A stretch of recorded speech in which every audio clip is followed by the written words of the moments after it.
ये आकाशवाणी रायपुर है। छत्तीसगढ़ी समाचार बुलेटिन के संग मीनल तिवारी के जय जोहार। अब सुनाओ आज के प्रमुख समाचार। प्रदेश में आज अक्ति के पर्व पारंपरिक रूप ले मनाए जाते। मुख्यमंत्री रायपुर के इंदिरा गांधी कृषि विश्वविद्यालय परिसर में रखे गए अक्ति तिहार और माटी पूजन दिवस कार्यक्रम में शामिल हुई। Chhattisgarh estate power transmission company limited अपन अधिकारी कर्मचारी मन बर महंगाई भत्ता में 4% के बढ़वार करे के घोषणा करे है और ईद उल फितर के तिहार आज छत्तीसगढ़ समेत देश भर में उत्साह के संग मनाए जाते। राज्यपाल और मुख्यमंत्री दिन बधाई। अब समाचार विस्तार ले। प्रदेश में आज अक्ति के पर्व पारंपरिक रूप ले मनाए जाते। आज के दिन लोगन शुभ और मांगलिक काम करते। घरों घर मंडप छा के पुत्रा पुत्री के बिहाव करे जाते। अक्षय तृतीया के पर्व ला प्रदेश में माटी पूजन दिवस के रूप में मनाए जावते। मुख्यमंत्री भूपेश बघेल आज रायपुर के इंदिरा गांधी कृषि विश्वविद्यालय परिसर में रखे गए अक्ति तिहार और माटी पूजन दिवस कार्यक्रम में शामिल हुई। ये मौका में ओमन गांव के माटी देवी देवता और ठाकुर देव के पूजा करीन। संगे संग बीज बुआई संस्कार में लौकी तुरई और सेमी के बीजा बोईन। श्री बघेल ट्रैक्टर चला के खेत के जुताई करीन। ये बेरा में मुख्यमंत्री विश्वविद्यालय परिसर में कृषक सभागार भवन, नवा बने क्लस्टर क्लासरूम भवन और महात्मा गांधी उद्यानिकी और वानिकी विश्वविद्यालय के कैंप कार्यालय के उद्घाटन करीन। उन्हें मुख्यमंत्री कृषि अभियांत्रिकी बर पृथक संचालनालय बनाए के घोषणा करीन है। कार्यक्रम में मुख्यमंत्री धरती दाई के रक्षा करे, जैविक खातू के उपयोग, अवैया पीढ़ी बर साफ पानी शुद्ध हवा बचाए के शपथ देवईं। मुख्यमंत्री बताइन कि जल्दी इंदिरा गांधी कृषि विश्वविद्यालय और एम्स के बीच हुए समझौता के मुताबिक एम्स में मिलेट्स कैफे खुलही, जेकर ले उहां के मरीज मन ला मिलेट्स ले बने पोषक आहार दे जा सकी। इति जांजगीर चांपा जिला के कृषि विज्ञान केंद्र में नेता प्रतिपक्ष नारायण चंदेल बोआई बर बीज छिड़क के कार्यक्रम के शुरुआत करीन। ओती जगदलपुर में घलो अक्ति उत्साह के संग मनाए जाते। मंदिर मन में श्रद्धालु मन के भीड़ देखेगी। Chhattisgarh estate power transmission company limited अपन अधिकारी कर्मचारी मन बर महंगाई भत्ता में 4% के बढ़वार करे के घोषणा करे है। एकर फायदा 1 जनवरी 2023 ले मिलही। अधिकारी कर्मचारी मन ला अप्रैल महीना के वेतन संग 42% महंगाई भत्ता जोड़ के दे जाही। संगे संग 3 महीना के एरियर्स घलो अप्रैल मई और जून के वेतन में जुड़ के मिलही।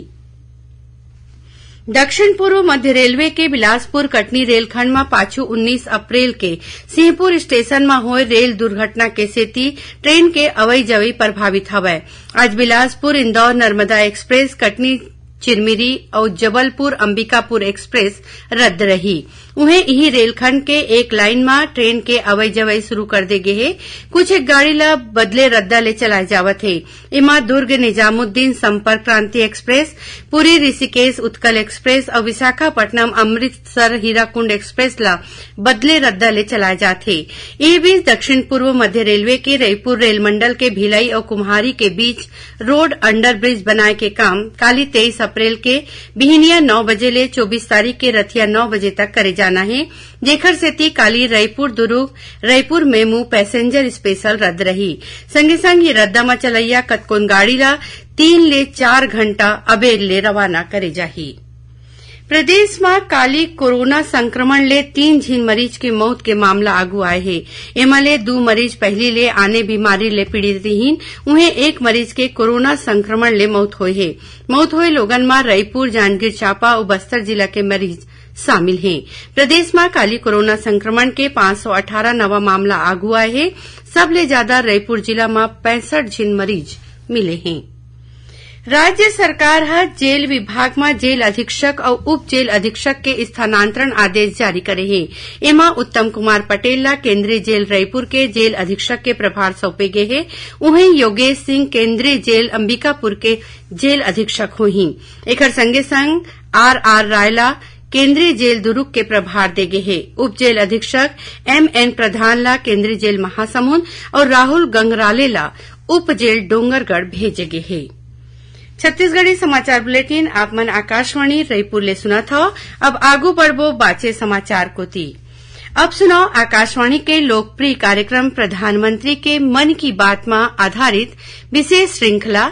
आज के कड़ी के विषय है गरीबों को मुफ्त राशन। लोग, आवाज और सीधा संवाद, यानी आपके हम सब के मन की बात। जी हाँ, ऐसे ही करोड़ों लोगों से जुड़ जाते हैं हमारे प्रधानमंत्री हर महीने मन की बात प्रोग्राम के साथ। आकाशवाणी पर ये सिलसिला इस महीने यानी अप्रैल में 100वीं कड़ी के साथ जारी रहेगा। इसी विशेष मौके पर मन की बात कार्यक्रम से प्रधानमंत्री के चुनिंदा संबोधनों को फिर से प्रस्तुत किया जा रहा है। इस विशेष कार्यक्रम की 77वीं कड़ी में पेश है प्रधानमंत्री का वो विचार जिसमें उन्होंने गरीबी के लिए चलाई जा रही मुफ्त राशन व्यवस्था के लिए किसानों को बधाई दी। देश की कमान संभालते ही प्रधानमंत्री ने जिन चुनिंदा विषयों पर ध्यान दिया उसमें खेती किसानी प्रमुख रहा है। देश के अन्नदाता की हालत सुधारने के लिए उन्होंने कई कदम उठाए। किसानों की मेहनत का सम्मान करते हुए उन्होंने किसान सम्मान निधि योजना की शुरुआत की। मन की बात कार्यक्रम में कई बार उन्होंने किसानों का जिक्र किया है, उनके नवाचार को प्रोत्साहन दिया तो उनकी उपलब्धियों की चर्चा की है। सरकार की अहम योजना है गरीबों को मुफ्त दिया जाने वाला राशन। 30 मई 2021 को प्रसारित मन की बात कार्यक्रम में उन्होंने इसके लिए किसानों को धन्यवाद दिया है। क्या आपको पता है कि इस महामारी में भी हमारे किसानों ने रिकॉर्ड उत्पादन किया है? किसानों ने रिकॉर्ड उत्पादन किया तो इस बार देश ने रिकॉर्ड फसल खरीदी भी की। इस बार कई जगहों पर तो सरसों के लिए किसानों को एमएसपी से भी ज्यादा भाव मिला है। रिकॉर्ड खाद्यान्न उत्पादन की वजह से ही हमारा देश हर देशवासी को संबल प्रदान कर पा रहा है। आज इस संकट काल में 80 करोड़ गरीबों को मुफ्त राशन उपलब्ध कराया जा रहा है ताकि गरीब के घर में भी कभी ऐसा दिन न आए जब चूल्हा न जले।